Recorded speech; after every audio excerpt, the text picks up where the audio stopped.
This is That One Audition with Alyshia Ochse. The reason why I like doing it so much is because we don't ever talk about this part of the business.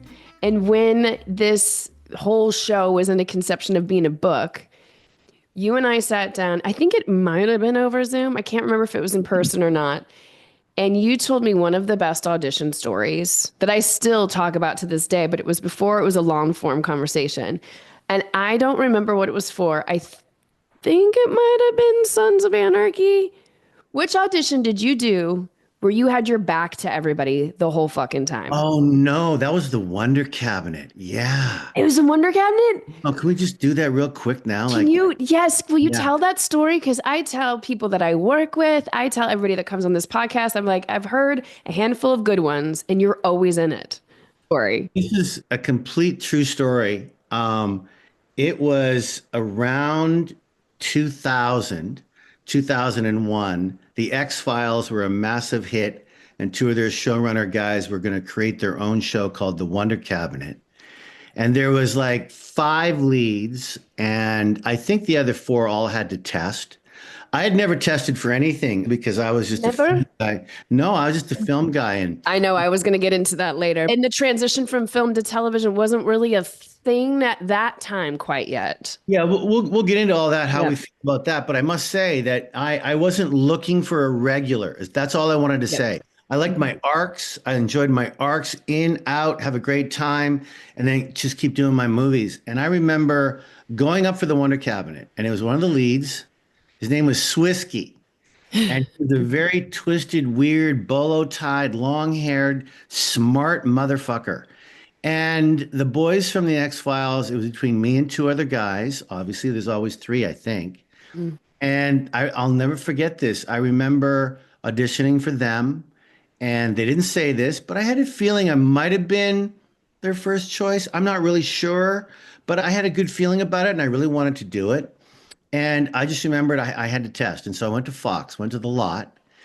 And I remember they sent me another scene, which I did not memorize. It was there's too much to memorize, and I didn't have enough time. Fine. And they didn't care. They wanted me to do whatever. And I remember walking in, and there was 30 people in this little theater on the lot, and they barely said hello. I was very polite. I'm Canadian. Hi, how you doing? Blah, blah, blah. And I just remember them saying, do you want to start? And I said, I do. And I turned the chair around, and my back was pretty much to the audience, because in the scene, he wasn't really seen. He was being very mysterious in the back. So I literally at times would turn my head just a little bit with my big Romanesque nose, and I just stayed in it. And when it was all over, I got a few claps. I thanked them for their time. And by the time I went to the parking lot, my phone rang and my people said, you've got the part. I'm not suggesting that you should all turn your back in an audition, certainly not in a test situation. But you know what? I was in it, and I was in it to win it. And I just thought, if you think that this is going to be all right, with me not even being off book, really, you better hire me, because it's going to get very, very fascinating. And certainly I got the part. We shot the pilot. It did not get picked up, which was fine. That's just the way it was. That's the way it goes. Yeah, that was crumbles. Good for you. Good memory, girl. I have to tell you, I've used that a couple of times. When you do a certain amount of script analysis, there was a Blumhouse film last year or the year before, Imaginary. And it was a scene where a woman is talking to her children, and she's demented, but you just see the back of her. And then she leaves the room and comes back in and chokes this woman. So I sat there, and you came to my head so quickly. I was like, I know how I'm going to do this. I'm going to do it I'm going to back act the fuck out of this audition. Back act the Switch a little bit and then leave frame and come back in, because we're self-taping now. And I was pinned for it. They were like, who thought to do this tape like this? And I was like, Kim Coates. So mad props.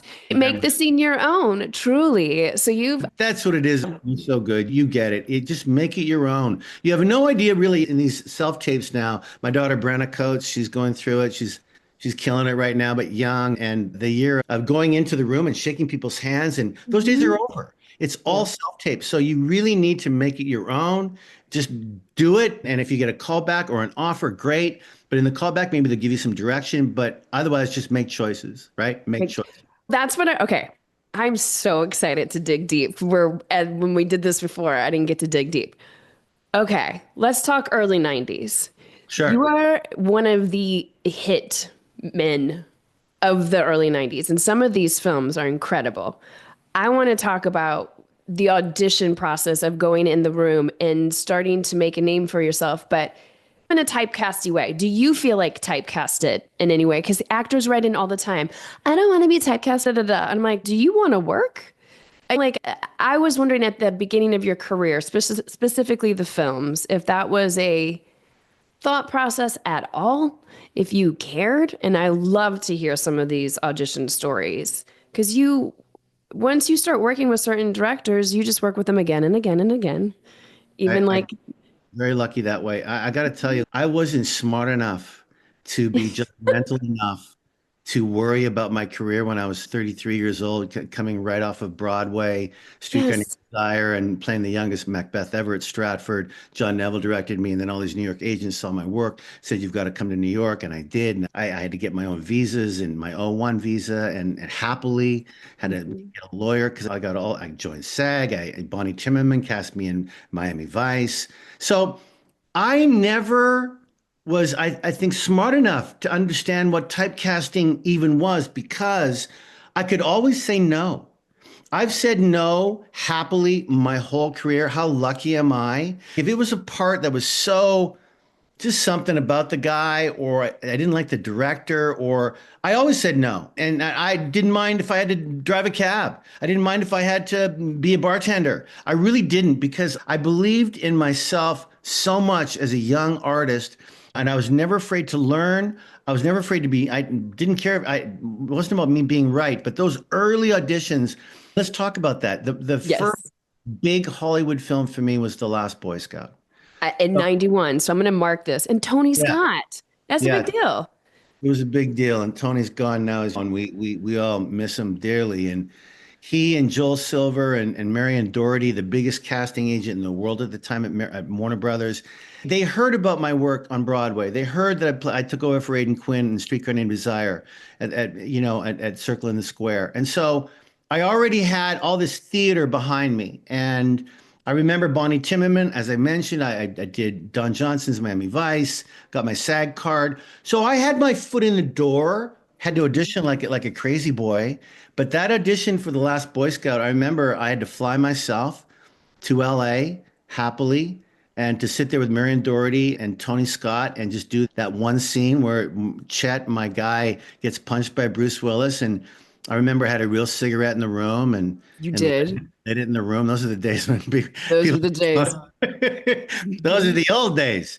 And I just remember getting the part, and from getting that part and not stealing the movie at all, but being such a close buddy of Bruce Willis after that film and Damon Wayans, and then going right into Innocent Blood with, oh my gosh, what incredible John Landis. Remember John Landis had that Yes. tragedy with the helicopter, and he was trying to make a comeback. And so I did this big vampire Godfather-esque movie, and that was amazing. And then The Client, and then Waterworld, and it just all exploded for me. I was very, Yeah, every single movie, you are part of the 90s zeitgeist of you're part of every single movie, Kim. It's when I was doing research today, okay. I want to ask a fun, tough question. I'm so curious your response that I think an actor, you get excited. You've done Broadway. Now you're getting in all these blockbuster movies. How does it, are you aware of when you're going to get cut out of something? And as a first time actor, was it Bad Boys that you did with Michael Bay in 95? Did you get to see the scenes? no, this is a great story. No, what happened was, so things are, as you just said, so beautifully, and so I thank you so much. Things were going in the right direction for me as a young actor and Hollywood and all that stuff. And I remember I was offered two films. One was Bad Boys with Michael Bay, and one was called The Bobbies. with John Dahl. And it was two movies at the exact same time. And Michael Bay, no one even knew who he was. He was just this incredible filmographer, video guy. His career speaks for himself. But John Dahl already had a couple of really funky movies under his belt, and the part was better, and it was over in Austria. So I turned down Bad Boys. I turned it down. Oh, And so you did? I did. I turned it down. I had to pick. And so we said, sorry, Michael Bay. And we're going to do the other movie in Austria, The Bobbies. It was a heist movie. We were all called Bobby. It was before Pulp Fiction. It was a great, and Reservoir Dogs. It was a great concept. And I'll never forget this. 4 or 5 days before I was supposed to get on a plane and go to Austria, the film got canceled. They lost their money. They lost everything. They lost the whole thing. So I lost that film, The Bobbies, and I never got a chance to do Bad Blood or Bad Boys, pardon me. So I had nothing. And I just remember, I'm not a very religious guy. I'm really not. I'm a spiritual guy. I believe in kindness and love and all that stuff proudly. But I remember looking up going, what the fuck just happened? I lost both films. What just happened? Cut to about 7 or 8 months later, my agent calls me and says, Kim, Michael Bay has cut his film and they don't have a beginning. It doesn't work. It just doesn't work. And he's wondering if you would come in for one day and ad lib with Will Smith and Lawrence, and there'll be a framework of it, but he just would wonder. And I went, fuck yeah. So I went for one day, made all that shit up, titty, titty, strutty, strutty, big bear, all this. I'm a comedian and I suck. It was all Michael Bay, put cameras everywhere, Will Smith. We just had the best. And that is now in the beginning of that movie. And so from that, I've worked with Michael Bay 3 or 4 times after that. It just was weird, eh? How it all came back. Always. Yeah. And did a little favor for Michael Bay, and he did one for me. It was a fun. Yeah, because then we have Pearl Harbor, you have the islands. I feel like you're just on speed dial now. But then were you also, no, you still made the cut for the island, right? Or did they cut you? Did. Yeah, no, I was there. Yeah. Yeah, you were in that. That was Michael Bay's film. Ewan McGregor, my boy, and Sean Bean. And again, you know this. You're so talented. You get this. You get this. It is seriously the greatest directors in the world will allow your actors to just do their thing. Francis Ford Coppola always said, you got to know your lines well enough to forget them. You have to know them. You have to know them. Heart of Darkness with Dennis Hopper. He's all completely behind the scenes. His wife was shooting all this footage for Apocalypse Now. And Dennis goes, I don't need to know. And Francis said, no, Dennis, you need to know them so well so that you can forget them. And then we'll just see what comes out. And I never forgot that. And I was never afraid to ad lib or to be in it or to go, nope, that didn't work. Let's try it again. I was never afraid to fail. I'm still not. I think that's what makes some of the most riveting performances that come out of you. That I'm not blowing smoke up your ass, but when you are on screen, you can't watch much else. Scene stealer left and right. The most interesting choice in the room. It's You're gonna those give it to the nose. Come on. Okay, so I do ask everybody this. Do you still audition? Or is everything like, hey, Kim, you want to play? I'll tell you the exact truth. Not much. Good for you. You shouldn't. But you got a body of work that if baby, you know what it's like. I know. You and when your people go, you know what, Kim? Like the last one I really auditioned for was the new Planet of the Apes. And I didn't, listen, I auditioned for Marvel for sure. But I never get them. I don't know why. I'd be the funniest bad guy on those goddamn things. I never seem to get them, and that's fine. It is what it is. But I remember for Planet of the Apes, I fought my people and fought them. They said, no, you're on a very short list. Just lay something down for this new Caesar ape. And I remember I was in Toronto at the time, and I just set up a camera, and I did this, all this shit and stuff, and I thought it was pretty good. They thought it was pretty good, but I didn't get it. But I was really proud of my Canadian actor who did get it. He was awesome in it. He's great. I enjoy seeing something that I do go up for and I don't get. And I'm always happy when I go, fucking A, great job.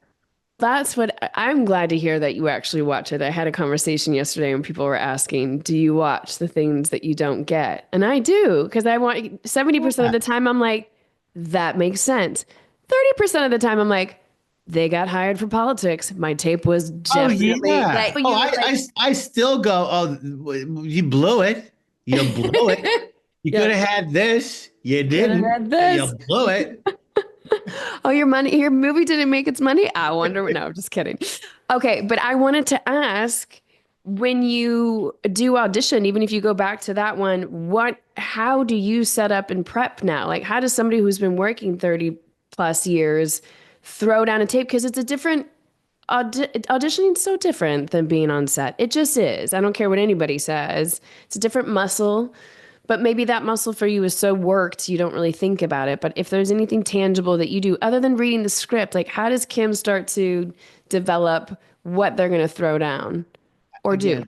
Again, great question. I think that I'm already a bit ahead of the game in having 70 odd movies, all this TV, all this stage. So they know who I am. Everyone knows who, Exactly. right? So I'm not trying to be discovered or up against 100 people. You do know it's a very short list and they just want to see something. And if I really want to get this part according to my people, then I might need to do this. And then you look at all their, what kind of film is it? What's the part? Who's the director? And if you want to go through it, then go through it. So for me, I don't have any bells and whistles. I just have like right now, I got the sun coming in this way. It's natural light. I'll never look as good as you, and that's okay. And then I always want to make sure it's like chest up. Sometimes they'll get a little closer. I try and give them something so they don't have to even watch the whole thing, or if it's two scenes. And then what I'm most proud of is honestly, baby, let's go back to turning my back to the entire Fox crew that day, all those producers. I don't care. Like I care so much that I don't care. I'm being a talented artist. What I mean by that is this is what I'm doing. I'm not afraid to fail. I'm not going to fail because I've been doing this too long to fail. At the same time, you have to give them something, right? And I'll Mhm. never forget for that Planet of the Apes. Didn't get it. It's fine. Durant was unbelievable. He's brilliant. He's my boy. I love him. But I remember eating grapes, just chewing off the skin of a grape like a monkey would do. And so I made some choices. You have to make some choices. And if they tell you, and Brenna, she's just this incredible young, brilliant Broadway. They've won awards on Broadway for this play called The Wolves. So she's in this incredible arena of up against names all the time. So until she becomes a name, you need to do your thing and just keep doing your thing. And she's lucky, she's powerful people on her team, but it's a tough arena now. It's just tough because are they watching your tape? Do they sit through it? Do they want an influencer? Do they want someone with a bigger name? Do they want something white, black, brown, yellow, green? And that's fine. But just make sure for me, is it real? Is it real? Am I dancing for no reason, really? Or is it real? And if my Mhm. people can convince me that it's real and I really want to go through it, and I do still occasionally go through it, yeah, man, here we are. Here we Here we are. are. So I'm just curious, your script analysis of every single audition, every single role you do is so dynamically different. So you can pick any of them. I'm curious how you get yourself into what your choices are going to be, how you start to see it come to life. Jesus, baby, can you just do every interview I Yeah, ever, yeah. you're so kinetically smart. Look, I usually work from the inside out. Ooh, And tell me more. right, I usually work from the inside out, meaning how, why am I doing this? Who is this guy? How does he breathe?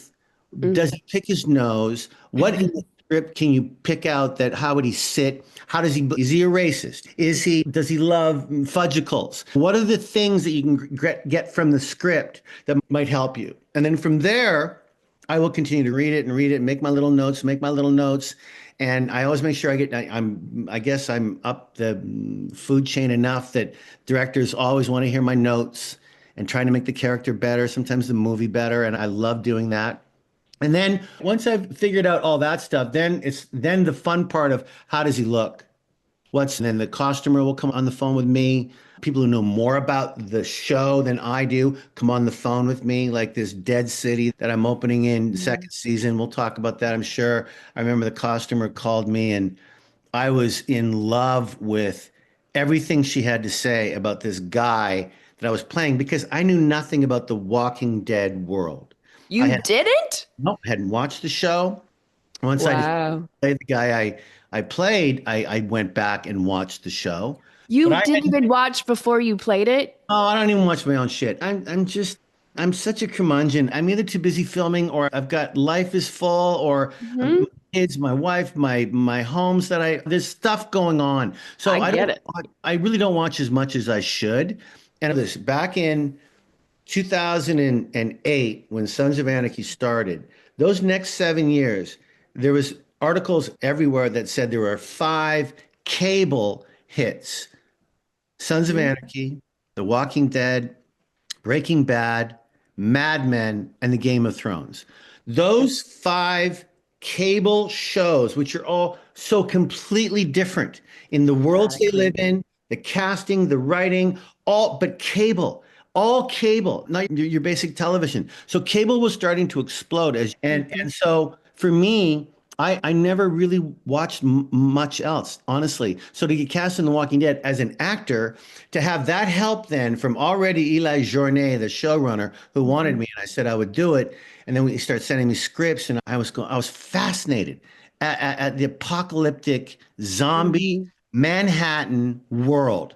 And so she helped me with how I looked, and then I would give my opinion and my impression of the guy. She'd send me photos and the markup of the board.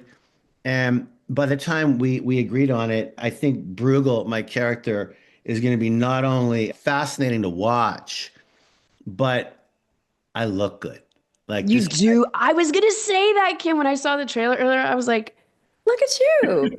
guy. Look at So handsome pants. And just, I love the way that they're shooting it. There's something Heather, man. like, it's so rich. It's so visceral. That shot of you just coming forward, it was, yeah, it's, Yeah, they're not wasting any money on that show. They're spending it, and it looks it, and and it looked, and all the people, all the cast, the crew. It was in. They shot six the first season. We shot eight the second season. I don't know what the third season will be like coming up here, but I'd yeah, love I to can't join wait you. I'd love to join you. Okay, so let me reverse engineer because you already talked about the five cable shows. So as an actor, like we'll go back to those 90s, right? Like you're on the hit list of, okay, blockbuster movie, here's our list, here's Kim Coates, okay, he's doing all that. And we know at that time, if you're doing film, if you're doing blockbuster, you don't need to go over to television. So when you got Sons of Anarchy, because I think you did Prison Break right before that. That was your first, but that's season two. Prison Break's the biggest show ever in season one. So I get the ideology of, okay, I'm going to go do a handful of episodes with them. Great. But when Sons comes to you and it's a series regular, what's the thought process transition or even the audition process for beautiful. Yeah, beautiful. I have to go back a little and just say that on Black Hawk Down, when I'm over in Rabat in Morocco. Mhm. I met my best friends, right? Bill Fichtner, Eric Bana, Ewan McGregor. Billy and I are attached at the hip. Eric and I would be attached at the hip, but he lives in Australia, the dirty bastard. If he just So won't, down under. He's so yeah, down. so down under. That ain't on 8 years in a row. Yeah, he won't, but he's my boy. Anyway, my point is that show. I remember Billy and I on that show over in Morocco for months and months, and Billy was going, "Is it, is it time to do TV? Is it time?" Really? And I looked at him and I said, and I meant as a regular. We were doing little arcs and arcs, but Mhm. Billy knew his time was coming up for being a regular. And he was right. He did three in a row. And I said to him, look, all I know, Billy, is the Sopranos have changed everything for me.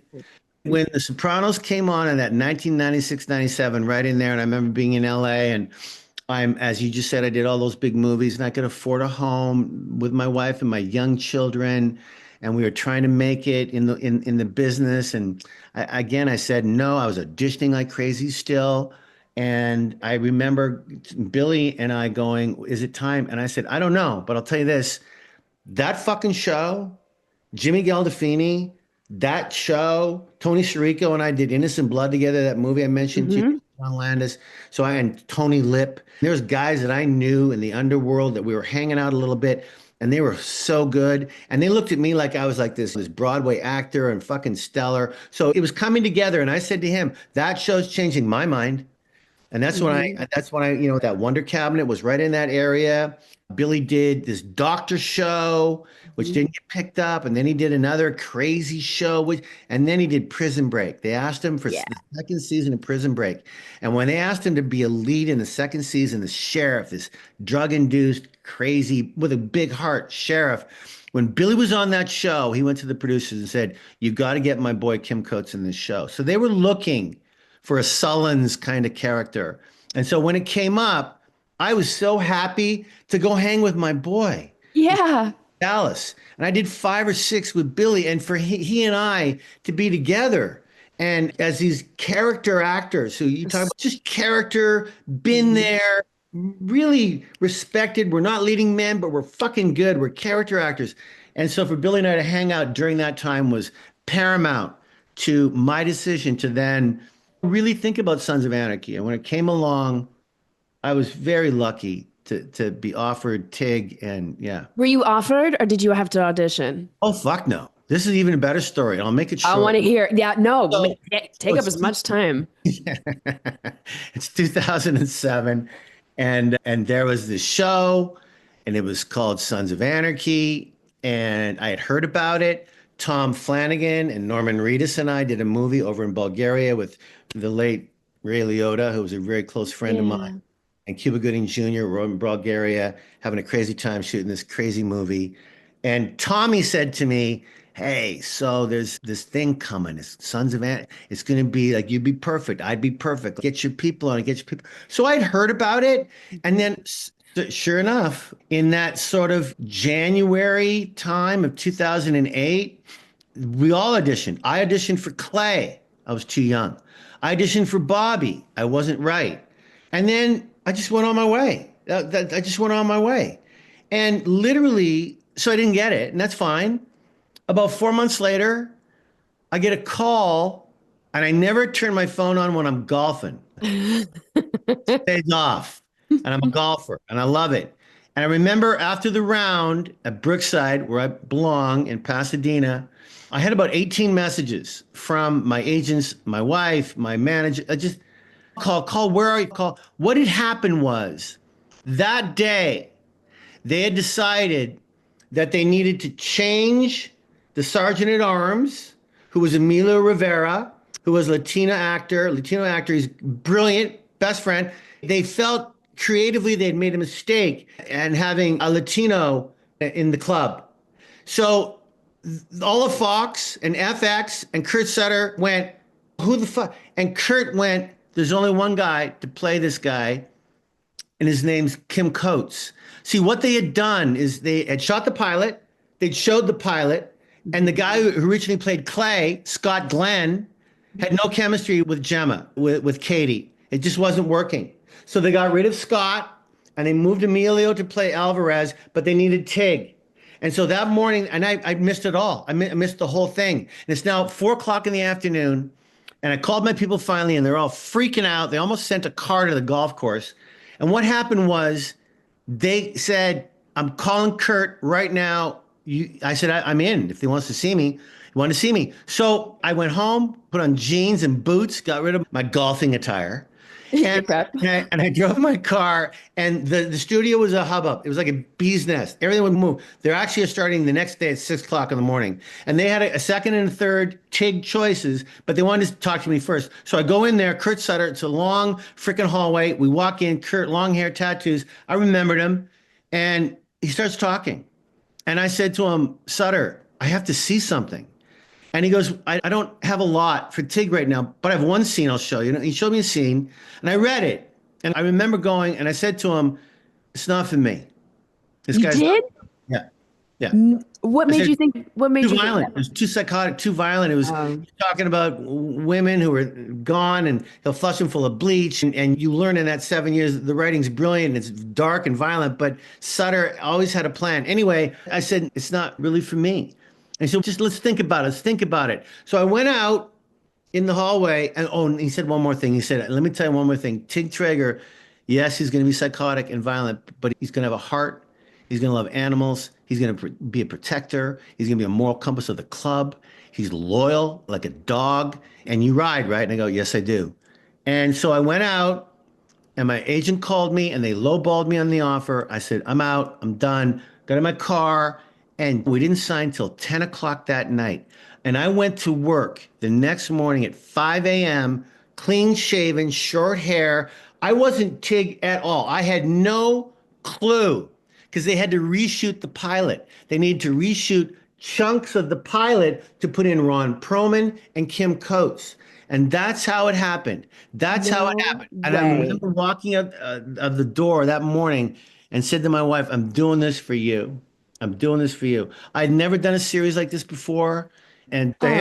Diana just wanted a regular paycheck. She wanted Like money I, to uh-huh. She get also, her. I'm sure, wanted the stability of homebody for a little bit. I mean, Absolutely. you running around, nothing's more exhilarating when you have young kids to be able to go all different places to shoot. But once it gets to a certain age, this is the dream. And again, I was too naive to understand the true power of TV. Like when you're on a hit Oh, show, you know this. When you're on a hit show, we certainly didn't know it was a hit show until the end of the second season. But you when you're on a hit didn't? show, a hit, no, we always thought we'd get canceled, something would happen, but the numbers just kept going like that. It's one of the only shows in television history where the reviewers never went down, never went this way. They only went up.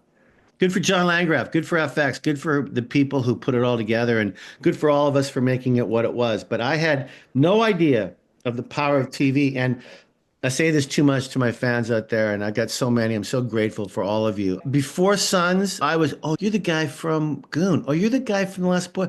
Oh, you're the guy from Black." Then I became Kim Coates. Yeah. Sons of Anarchy, I had a name now. People knew my name.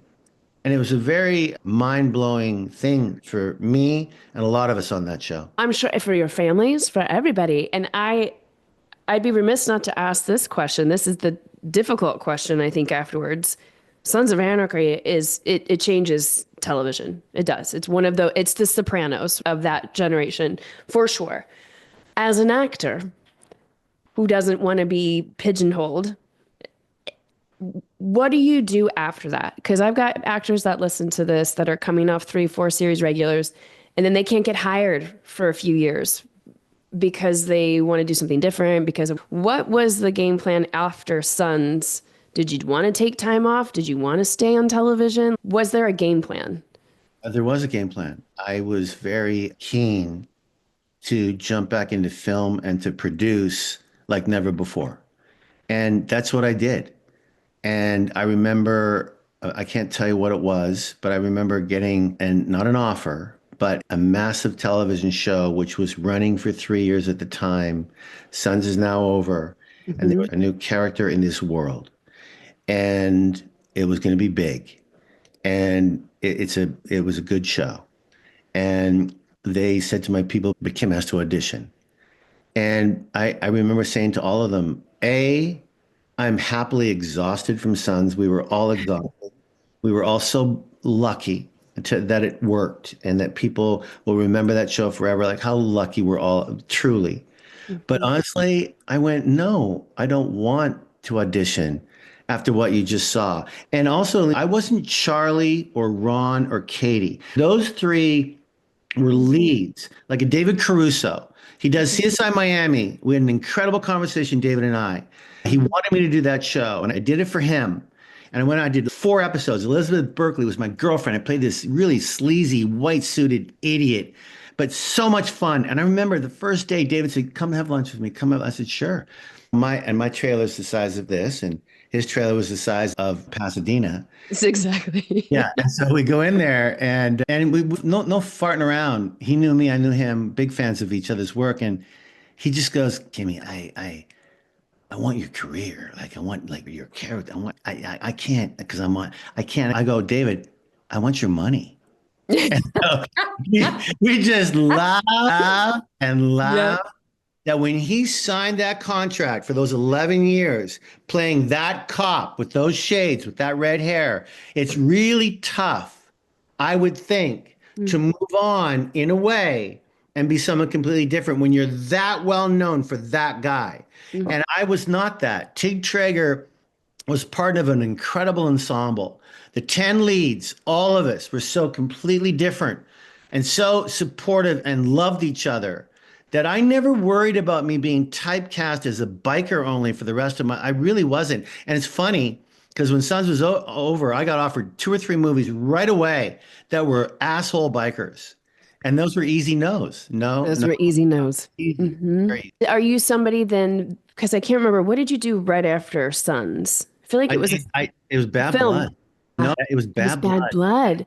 It was 2016. I did 1 or 2 movies right after Sons. Mhm. But Bad Blood was the first big epic offer as a lead, as a producer. I got Anthony LaPaglia to play Vito Rizzuto, based on a true story. Montreal, the mafia, the mob, based on a book.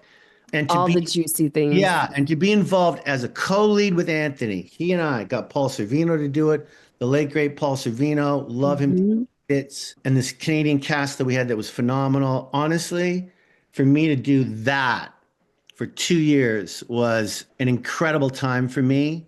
And I did Godless, right? The It was big, the palate cleanser that I think. yeah. I also think stepping into more responsibility, like what an incredible actor you've always been in support of whoever you're working with. And you've been a part of so many great ensemble shows, but then to be put in a seat where you can really cultivate the community around you of creatives or uplift people around you of their work, that I just feel like there's certain actors that turn around and pull back, pull up, right? The people that need to Oh, have the that's so sweet. spotlight. So sweet for you to say that because, and I will take some credit because my Yeah, cast here with me.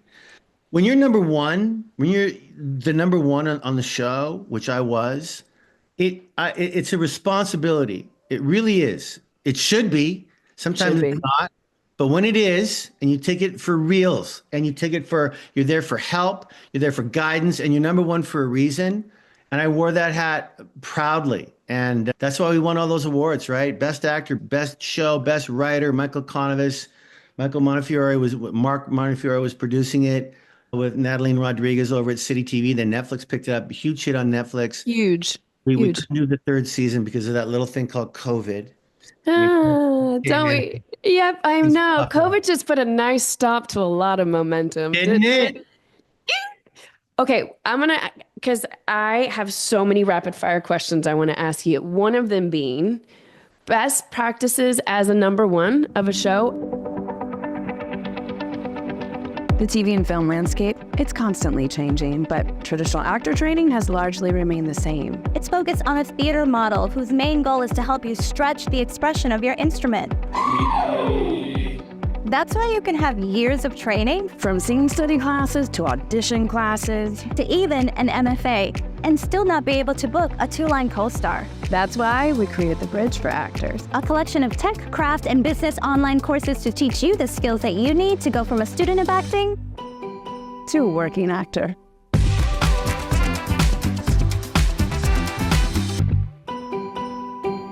Best practices as a number one of a show and somebody coming to guest star on your show, being a guest in your house.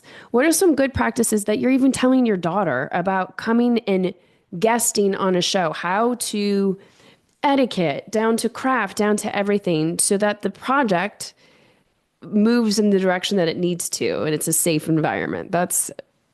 I will say that as a number one, I made sure that all our guest stars shook their hands.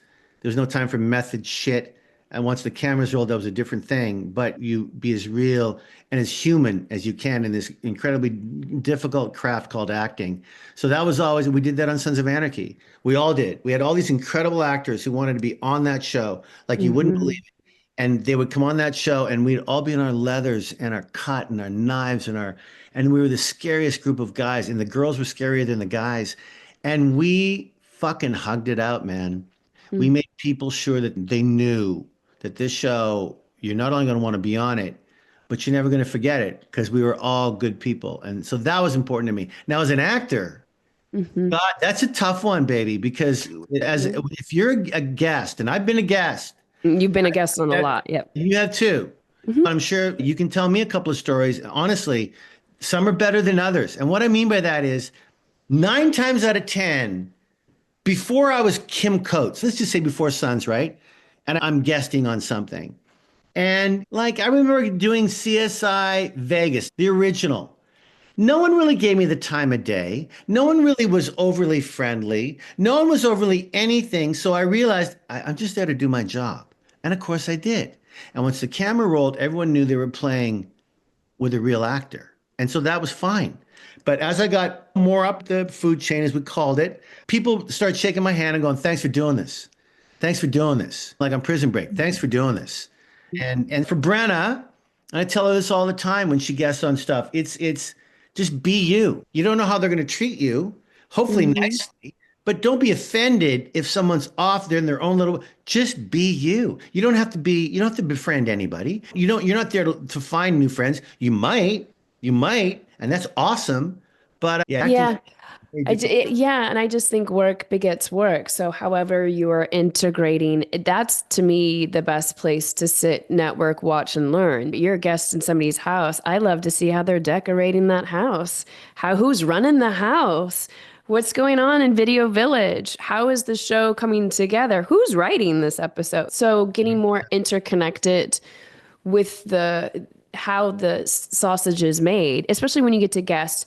It's such a privilege because then when you step into a series regular role, you've gotten to see how 12 different homes run their ship. And then you can take what you want from those to run your own house a certain way. Okay.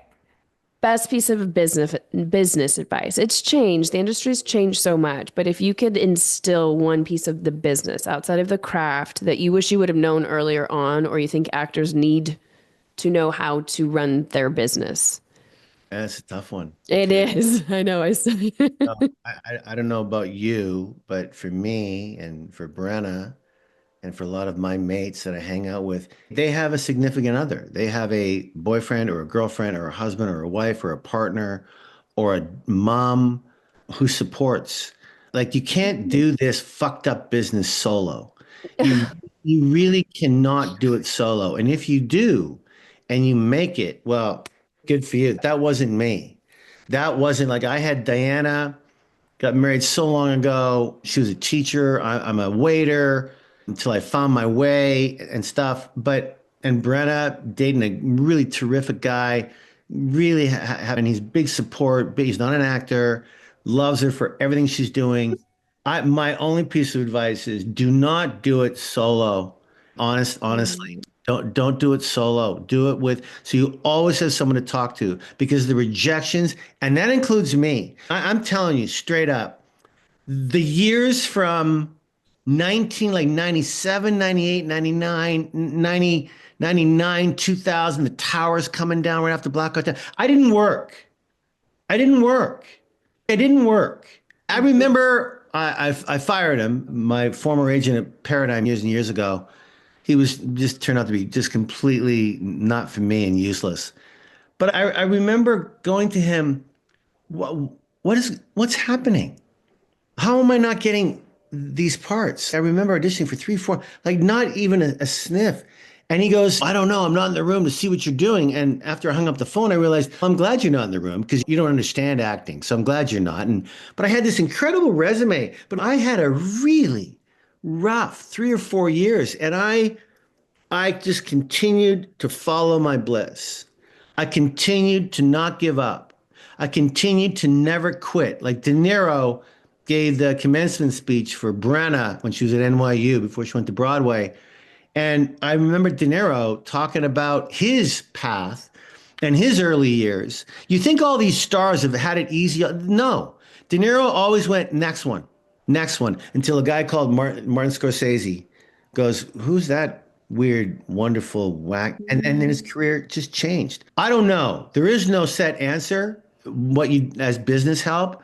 And also one more thing, never think if you start hitting it a bit, and you start making that 10 grand a week, 12 grand a week, or whatever it is, don't be spending all your money.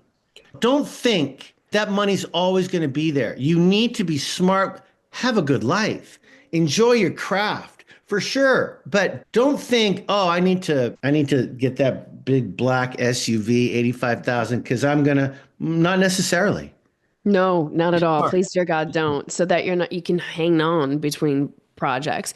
Yeah. So if you're willing to go there a little bit more, in those 3-4 years, when things aren't going your way, what are you doing to not crumble mentally? Great, Like, great. or Great yeah. answer. I surrounded myself I had young children.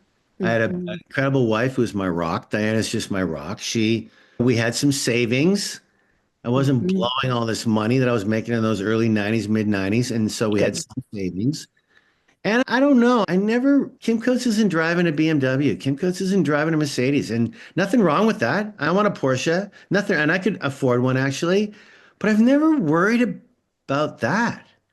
Okay, which is great. And then the power of the change. I think there's so much power in changing the agents when it's not working, but so many actors bestow so much energy and power onto their team and then will stay with their teams They beyond. work for you.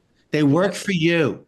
They work for you. And if something's not right or they did something that you didn't and you talk about it and then they do it again, then I'm not saying fire them right away. Make sure that some other people want and love you like they should.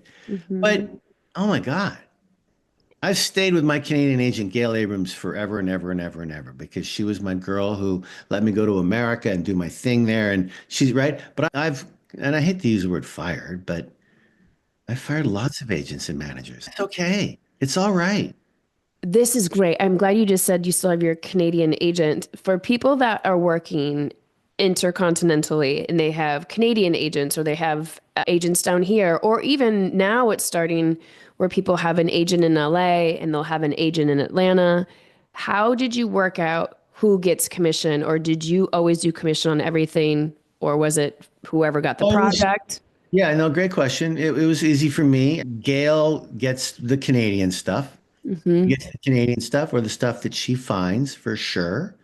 And my people in America obviously get the SAG stuff, and Gail doesn't get any of that. And sometimes people get bonuses from Kim Coates, but I've worked it out. We've worked it out. And the American people want Gail to find shit in Canada. And Gail, obviously my career has never stopped in the States. So she's obviously very proud of me down here. Yeah.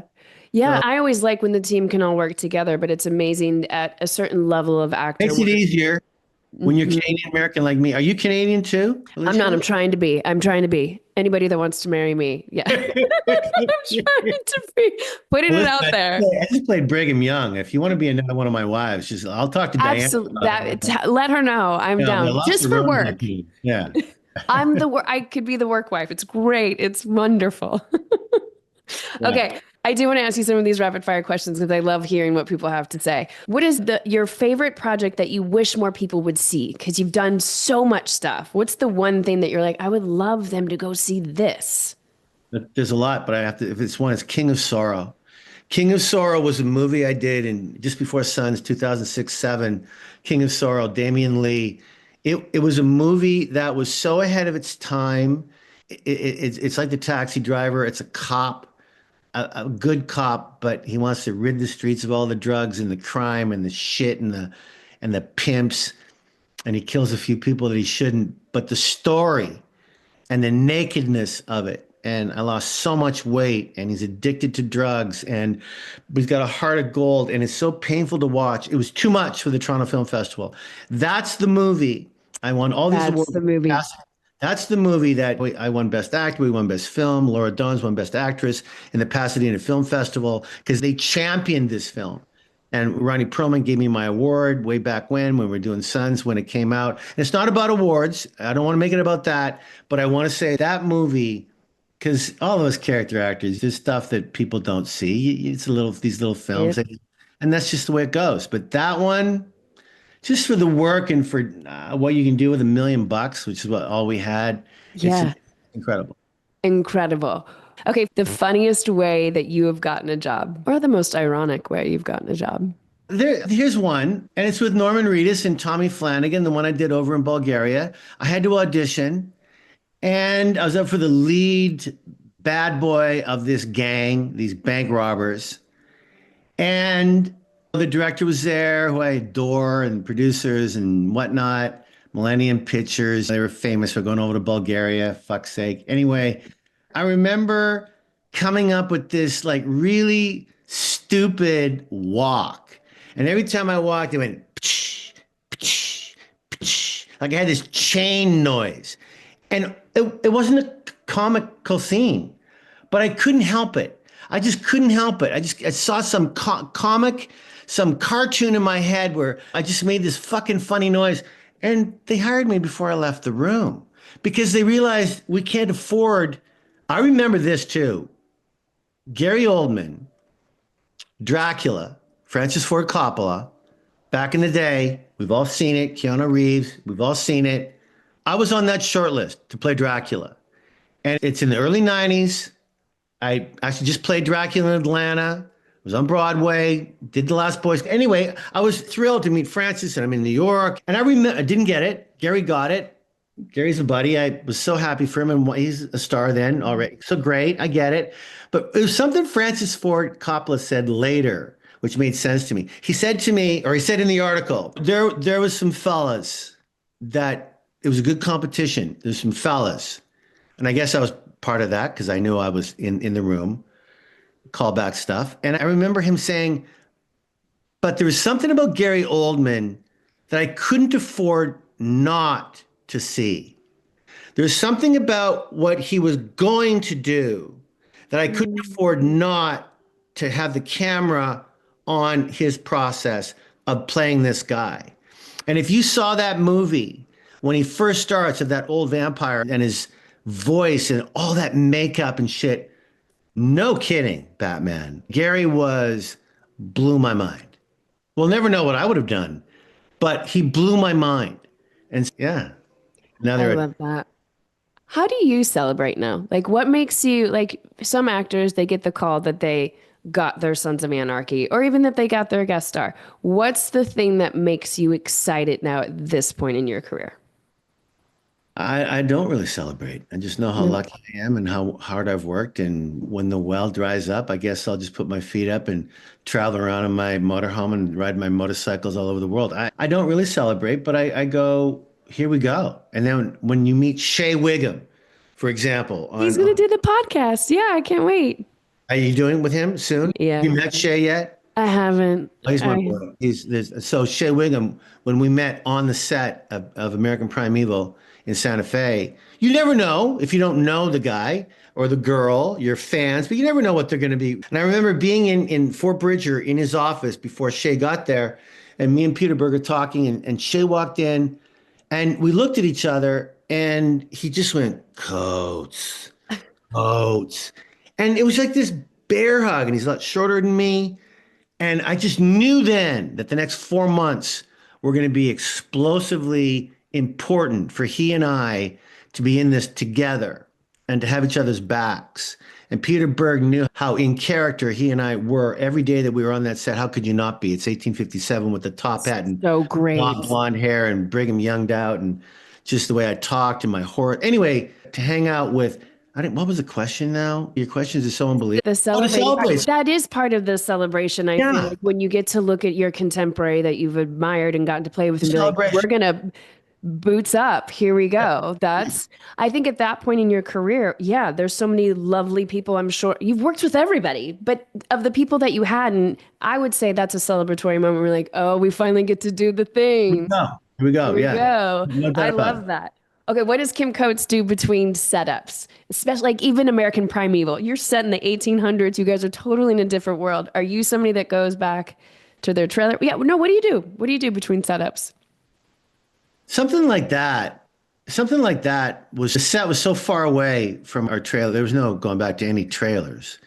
We had our chairs, but it was a real world, right? I had all my Mormon militia. I had Betty Gilpin. I had Taylor Kitsch. So good. I had just these incredible, talented, all dirty mud, real weather, real wolves, real snow. It wasn't really a party ever. Fucking tough shoot. Not for me. My nails were clean. I didn't even have a gun. Brigham Young had the biggest horse in the world. My hip is still sore from climbing on that pony. 17 hands. So no, between takes, there was no phone, no anything. And I'm playing Brigham Young, so I'm not smoking for sure, and I don't smoke. There's no booze under my cap. There's no sodas ready to crack. I was just drinking water and talking to hair and makeup and going to hang with my horse and anyone who wanted to hang with me, or I was by myself. It was a very solitude movie for me. Sons of Anarchy was completely different. Sons was because it was 100 degrees, 110 degrees, all in LA in the summer. It was called doing a timber. We'd go timber, like a crew guy would go down. Gatorade, Gatorade. Oh yeah, just people were passing out from the heat. So that show we were spoiled actors can be. We were lucky enough to be close to our trailers and just hanging out in air conditioning because it was just so freaking hot. It was interesting it's interesting when you're on set with certain people like Lawrence Fishburne in between setups, he would color. Love him. And he would color. And I was like, what do you mean? It helps me keep my brain fluid. And I was like, look at you in between telling epic stories, in between his epic storytelling, right? You would get these things. Okay, last question. This one's really intense, Kim. Sure. Craft services. What do you grab? What's your grab? Come on, man. Come on now. When I was doing Brigham Young, I needed to gain some weight to play that guy. So I was eating everything that was there. Everything. When I'm playing Bruegel, that's opening soon, May 4th on AMC, I was trying to fit into that sassy wardrobe all the time. Not much. I'm a coffee in the morning guy. I like to work out in the morning when I can. A lot of walking, usually. Learning my lines. I love graveyards. Graveyards are my favorite place to learn lines. I find a graveyard if I'm lucky because the solitude in the graveyard is like no other for me. No, I have never met anybody else that does that. That's what I do whenever I'm on location. Oh yeah, they leave me alone, and I find the best graveyard. And that's how I walk around, talking to the ghosts and just learning my lines. It's really solitude for me. Craft service, yeah, man. No, I'm a guy. I'm a water guy. I'm a food guy. Some meat guy. But no, there's no snackies for me anymore. I can't lose it quick enough. We're all there now, right? Where I'm like, we need to have this craft service. Do you want me to be 400 pounds by the end of this 3-week shoot? Like maybe do we have any apples in Kentucky? I'd love them. I love one. This was a joy. It's a joy to watch you work, Kim. It's a joy to talk to you. What a dynamic career. Thanks for entertaining. Can't wait to work with you, and I'm just so proud of you. I can't work. I can't wait. Climbing the ladder. You're climbing the ladder. And climbing the ladder. We're all trying to do out here, and big love to you. And I can't wait to talk. Big love to you too. Okay, all the things you've already named, but we've got American Primeval is out right now, Netflix. Yeah. What's coming in April? Dead City is May 4th. Dead City is May 4th. Night. That's the Walking Dead spinoff with Jeffrey Dean Morgan and Lauren Cohen. What a great world. I'm so excited you joined it. I'm so pumped to see this. Yeah, it blew my mind. Jeffrey Dean and I knew each other from before. Big hugs, just like Shea Wiggum. I mean, I can't wait to see him at the premiere coming up and all the press we're doing. And Lauren Cohen, she's one talented gal. She is. We've been trying to get her on the pod because she's brilliant. She's brilliant. Brilliant. She directs an episode. That takes balls. I'll direct a movie, but not TV. TV is too crazy for me. You don't want to direct TV? Really? No, but I'll direct a movie for sure. But I can't wait for people to see it. Yeah, she's amazing. And then I did a big movie over in Rome, a comedy. I know. When's that coming, though? A romantic comedy. I've never been in a romantic comedy. My mom, who's 95, coming up any minute now. I'm going for a birthday party in Saskatoon. My mom goes, "So how many people do you kill, honey?" "Mom, it's a comedy." "Yeah, but do you die?" "Mom, it's a comedy." "Yeah, but you've died in comedies before, honey." Anyways, Kevin James wrote this thing called Solo Mio. They're testing it right now. Andrea Bocelli sings. We went to his place to film 4 days. Incredible cast. I auditioned for that. We'll talk about it off mic. Yeah, I'm so excited to see who else did they get. Who else did you guys get? It's a big cast. You need to just. Allison Hannigan plays my wife. Jonathan Rumi, a great part. Andrea Bocelli. It's a good cast, and it's a fun script. I read the script. Good for you. Yeah, that'll be in September, we think. So, fingers crossed. I was dying to go. What could be better? What greater location to shoot at than Next one. The next one, the next girl. one? We're getting it. We're getting it. Are you on Instagram? Are you on any of the socials for people to stalk you? I still do Twitter. I'll never call it X because the guy who runs it, but I still do. I'm still on there because I just have so many fans and I'm loyal to them. I try not to get too political ever. It's just, I just can't. I get it. Instagram, I do have an Instagram handle. I'm not on it a lot. My beautiful publicist, Ananda, handles it for me and stuff. I'm not very good at social media. On Twitter, are you at Kim Coates? I don't even know what I am. I'll find out. I'll find out. We'll tag it up. Take a We'll minute. tag it there. You know You're what I am? I'm Right. at Kim F. Coates. Kim F. Kim Coates. F. Coates. And I think I might be the same on Instagram. I'm really We'll not. find it. We'll find it. You're the best. Thank you for doing Love it. you. Peace. Thanks for having me. That's cool.